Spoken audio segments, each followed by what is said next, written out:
Standard 7 subject English. Good morning dear students. ઇંગ્લિશમાં આપણે last વિડીયોમાં યુનિટ 4ની એક્ટિવિટી 7 ભણ્યા હતા. હવે આજે આપણે જે એક્ટિવિટી 7 ભણ્યા હતા કેતકી તેની પેન ફ્રેન્ડ જે છે તેને લેટર લખે છે કવિતાને, અને તેને નવરાત્રિ શું છે અને ગુજરાતમાં તે કેવી રીતે ઉજવવામાં આવે છે તે જણાવે છે.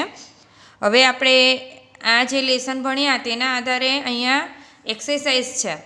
Match A with B, draw arrows to show the related words. એટલે કે અહીંયા જે એમાં શબ્દ આપેલો છે તેને રિલેટેડ એટલે કે તેને લાગતો જે શબ્દ હોય તે આપણે અહીંયા જોડવાનો છે.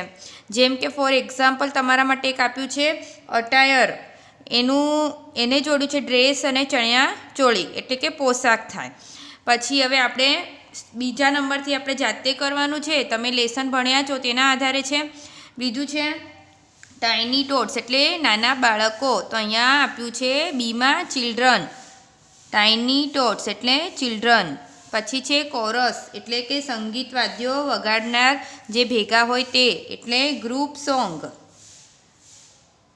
પછી છે ફોક ડાન્સ એટલે પરંપરાગત નૃત્ય, તો ફોક ડાન્સનું થશે ગરબા.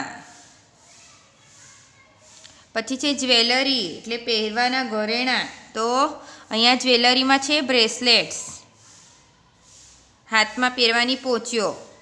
પછી છે ગોડીસ, ગોડીસ એટલે માતાજી, બહુવચનમાં છે તો અહીંયા માતાજીમાં નામ છે મહાકાલી. પછી છે રાઉન્ડ ધ કોર્નર, તો જે ગોળ ગોળ આપણે ગરબા રમીએ તે, તો રાઉન્ડ ધ કોર્નર એટલે કે વેરી નિયર. પછી છે ડેક્ડ અપ,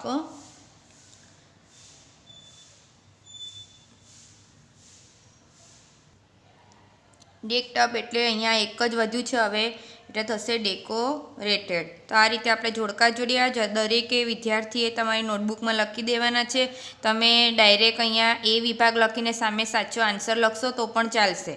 એની પછીની એક્સરસાઇઝ છે read the questions and tick mark in the yes or no. એટલે કે જે જવાબમાં હા હોય તેમાં યસમાં ટીક કરવાનું અને નોમાં જવાબ હોય તો નોમાં ટીક કરવાનું. તો ચાલો આપણે કરીશું. પહેલું છે do you dancers move in a circle, તો હા, જે નૃત્યકારો છે એ ગોળમાં ફરતા હતા એટલે યસ. પછી do garba songs worship lord Krishna, ના, તો ગરબા તો અંબા માતાના હોય છે વિદ્યાર્થીઓ, એટલે અહીંયા લોર્ડ કૃષ્ણ એટલે કે ભગવાન કૃષ્ણના ગીતો વગાડાતા નથી એટલે નો. પછી છે does Kavita sing garba song with chorus, એટલે કે શું કવિતા ગરબાના ગીતો સંગીતકારો સાથે ગાય છે? ના, એ તો ગરબા રમવા જાય છે, ગાવા નથી જતી. પછી છે did Ketaki's father tear the letter into pieces, એટલે કે શું કેતકીના પિતાએ જે કાગળ લખ્યો હતો પત્ર તે ટુકડામાં ફાડી દીધો? ના, તો કેતકીના ભાઈએ ફાડ્યો હતો એટલે અહીંયા આવશે no. Do old people present some social themes, એટલે એવું કે છે કે શું ઓલ્ડ પીપલ એટલે વૃદ્ધ માણસો પણ શું સમ સોશિયલ થીમ્સ એટલે સામાજિક જે વિષયો છે તે પ્રેઝન્ટ કરે છે? તો જેવો ગયડા માણસ હોય વૃદ્ધ માણસો તેઓ ના કરી શકે. જુવાન છોકરા છોકરીઓ અલગ અલગ થીમ ઉપર ગરબા રમે એટલે આમાં આવશે નો. પછી છે ડીડ કેતકી બાય ચણિયા ચોળી, તો હા, કેતકી ચણિયા ચોળી ખરીદવા ગઈ હતી એટલે તેમાં આવશે યસ. પછી છે does Ketaki like to play garba, તો કેતકીને ગરબા રમવા ગમે છે તેથી તો તે ચણિયા ચોળીને એમ ખરીદવા જાય છે એટલે અહીંયા આવશે yes. Is Ketaki from Kerala, તો ના, કેતકી તો ગુજરાતની છે એટલે અહીંયા આવશે નો.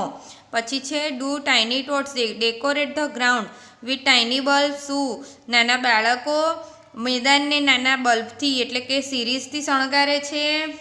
તો ના, નાના બાળકો થોડી શણગારે, નાના બાળકો તો રમે, અહીંયા મોટા માણસો શણગારે એટલે અહીંયા આવશે નો. પછી છે do people wear traditional clothes on Navratri, એટલે કે લોકો નવરાત્રિમાં પરંપરાગત પોશાક ચણિયા ચોળીને ઝબ્બો લેંગો પહેરે છે?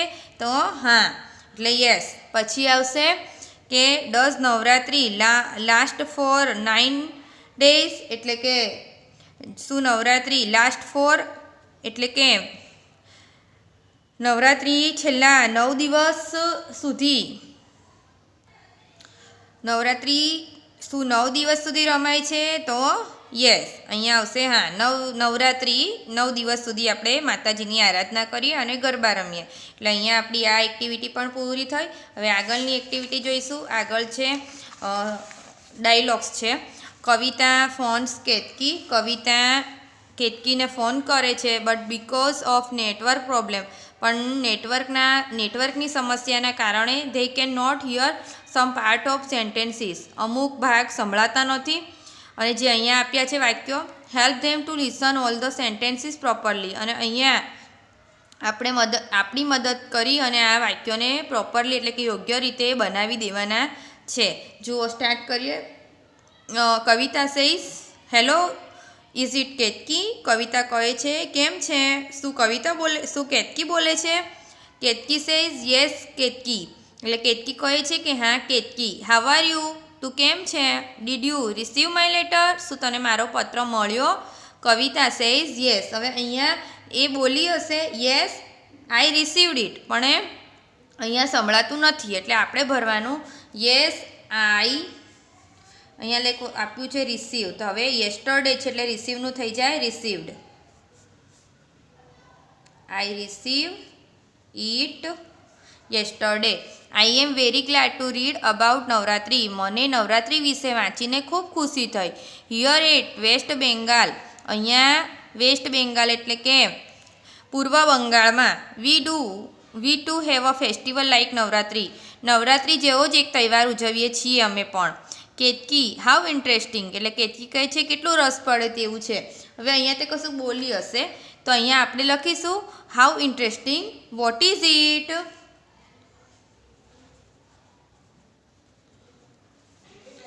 ક્વેશ્ચન માર્ક આપેલું જ છે.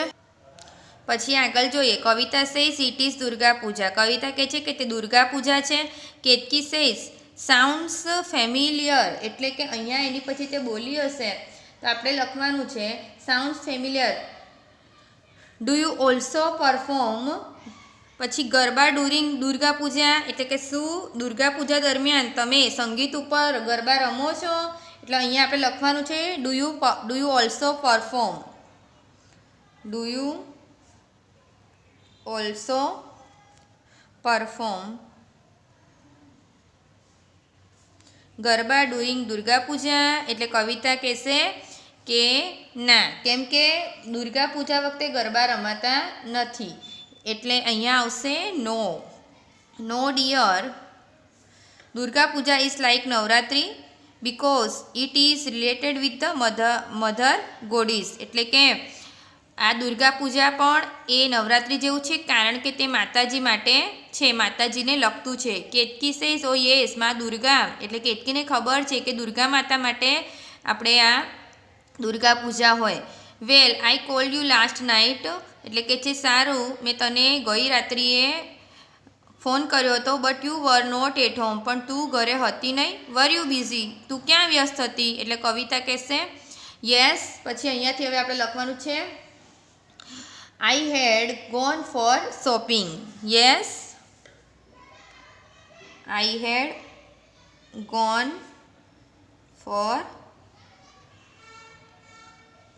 Shopping with my parents. હું મારા માતા પિતા સાથે ખરીદી કરવા ગઈ હતી. વી બોટ ન્યૂ ડ્રેસીસ, અમે નવા કપડાં ખરીદ્યા. Items for decoration and puja, એટલે કે શણગારવાની અને પૂજાની સામાન ખરીદ્યો. We also purchased food items for the celebration, અને અમે ઉજાણી માટે ખાવાની વસ્તુઓ પણ લીધી. Ketaki says so you wear new clothes on Durga Puja, એટલે કેતકી કહે છે તો તું દુર્ગા પૂજા ઉપર નવા કપડાં પહેરીશ. હવે અહીંયા આપણે લખવાનું છે જે કેતકી બોલી હશે, એટલે કેતકી કહે છે do you enjoy decorating on Durga Puja, એટલે અહીંયા આપણે લખવાનું છે લખી દઈએ ડુ યુ એન્જોય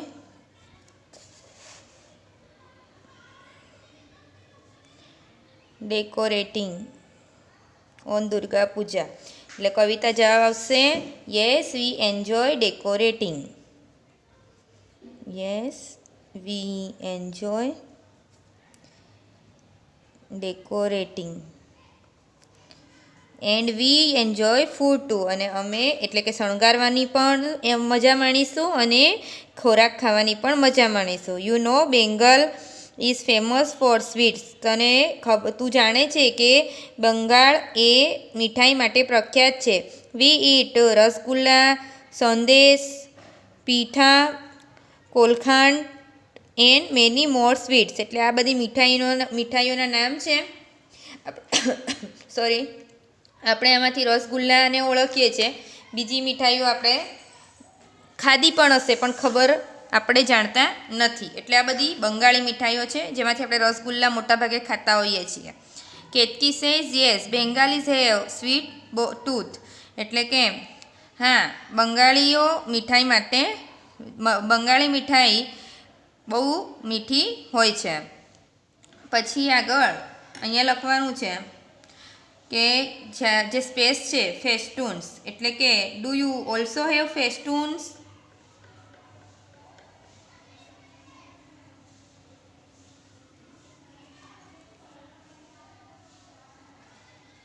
આગળ Kavita says yes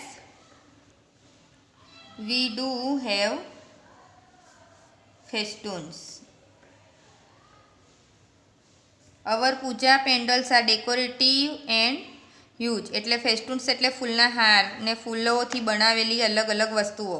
they are made of bamboo and cloth. Bamboo એટલે વાંસ અને ક્લોથ એટલે કપડાં. They are temporary temples. તે ટેમ્પરરી એટલે થોડાક સમય માટેનું મંદિર હોય છે. We put huge idol of Durga in the pandal. અને અમે તે રથમાં મોટી દુર્ગા માતાની મૂર્તિ મૂકીએ છીએ. People stand in a long queue to see the Durga idol. અને લોકો લાંબી કતારમાં ઊભા રહે છે દુર્ગા માતાની મૂર્તિ જોવા માટે. Ketaki says well this sounds like Ganesh મહોત્સવ. અને કેતકી કહે છે કે સારું, એટલે કે આ જે અવાજ હોય છે એ ગણપતિ મહોત્સવ હોય છે તેવો હોય છે. Kavita says you are quite right. એટલે કવિતા કહે છે કે હા, તું સાચી છે. India is one in many ways વિવિધતા મી એકતા. એટલે કે અહીંયા એવું કહે છે કે ઇન્ડિયામાં ભારત દેશમાં ઘણા બધા એવા તહેવારો હોય છે જેમ કે વિવિધતા મી એકતા. Ketaki say how lovely and do you immerse the Durga idol like Ganesh idol. અને આપણે એ લોકો જે દુર્ગાની મૂર્તિને મોટું પ્રદર્શન કરે છે અને તેને લઈ જઈને પૂજા કરે છે, તે જ પ્રમાણે આપણે ગણપતિ વખતે જે ગણેશ વિસર્જન કરવા જઈએ છીએ તે જ પ્રમાણેની તેમની દુર્ગા માતાની જે દુર્ગા પૂજા હોય છે. Kavita says yes we also made the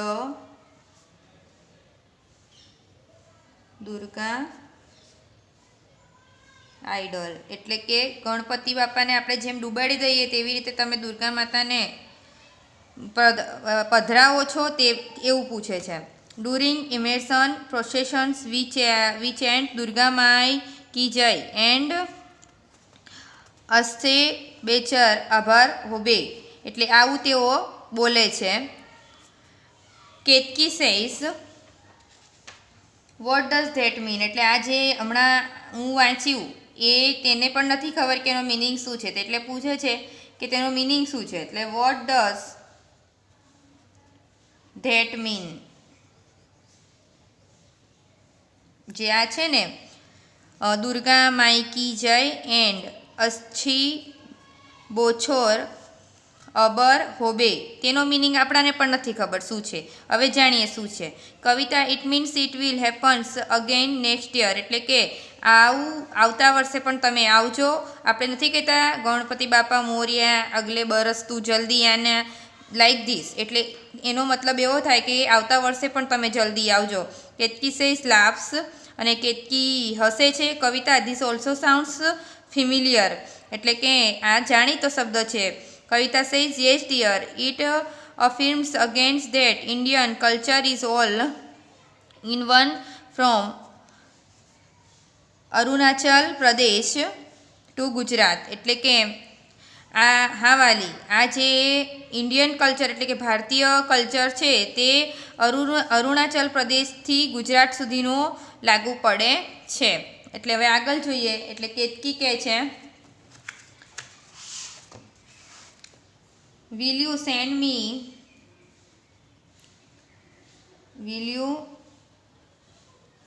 me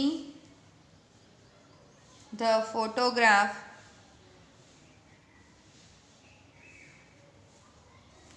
of this festival? Why not? I will send the photographs with Bengali sweets. Ketki says that is very sweet of you. Kavita says laughs you are welcome. તો વિદ્યાર્થીઓ આ રીતે આપણે અહીંયા આજે સંવાદ પૂરો કર્યો એક્ટિવિટી 8નો. હવે આપણે નેક્સ્ટ વિડીયોમાં મળીશું એક્ટિવિટી 9 સાથે. Thank you.